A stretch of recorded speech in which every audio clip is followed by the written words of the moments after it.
A new book titled Lessons from 2020, Learning in Quarantine, chronicles the challenges of remote learning during a pandemic from the perspective of 16 students, two of which are from U of H, and they're joining me this morning. So please welcome Jordan Reed and Dante Washington. Good morning. We're so happy to have you guys to discuss this very important topic. Jordan, I want to start with you. So why did you decide to be a part of this book?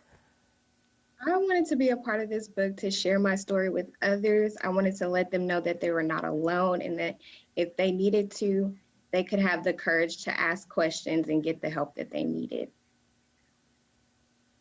All right. And Dante, what about you? What were some of your challenges during the pandemic that you shared in this book in hopes of helping others?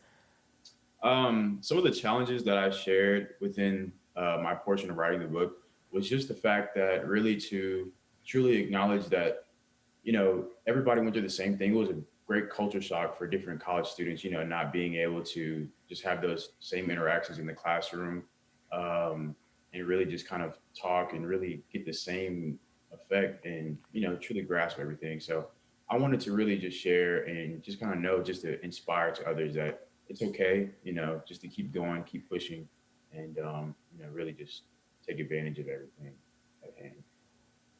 Good. And Jordan, what about you? What were some of the challenges that you faced during the pandemic?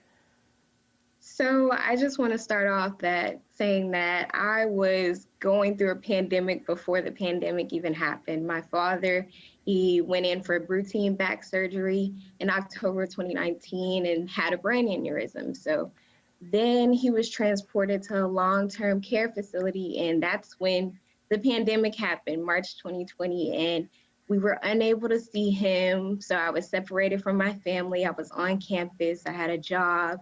And so it was just figuring out how to balance all those things, managing stress, and just understanding that I am equipped to accomplish anything that I set my mind to.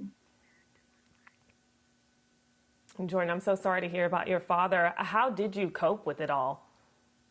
I definitely wanted to make sure that I had the resources and just getting to talk to my family anytime I could. It kind of slowed everything down. So I made sure I called my dad at every step of the way. I called my mother. And then once the restrictions were lifted one by one, we were able to go visit. And so I made my presence known where I could, be help to my family. I made sure that I stayed in school and that my grades didn't drop, and just making sure that I had the support system that I needed. So always asking questions when I needed to ask questions. Good, good. Well, Dante, what did you learn throughout this process as you were trying to cope?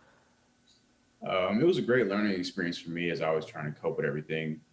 Mainly just to be grateful for the little things, just to have the ultimate gratitude that we're still here today, as a lot of people did not make it, unfortunately.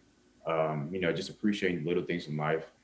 A great thing that I really took away from it was just to kind of appreciate everything that we have and not really, I feel like oftentimes as a society, we really just try to kind of rush into certain things and we're not content or satisfied, but it's really just a grateful thing that we're healthy and we're, still here today. That's really the main thing that I took away from it, and I'm grateful for. Good. Well, as a UH alumni, I got to say, you guys are making the Cougs proud. So we appreciate you. The book is available on Amazon and Barnes & Noble if you want to check it out. You all are going to help so many others in sharing your experience. So we appreciate you all for coming on this morning. Thank you so much. Thank you for having us. And we thank the Smith Foundation for supporting us. Thank you so much.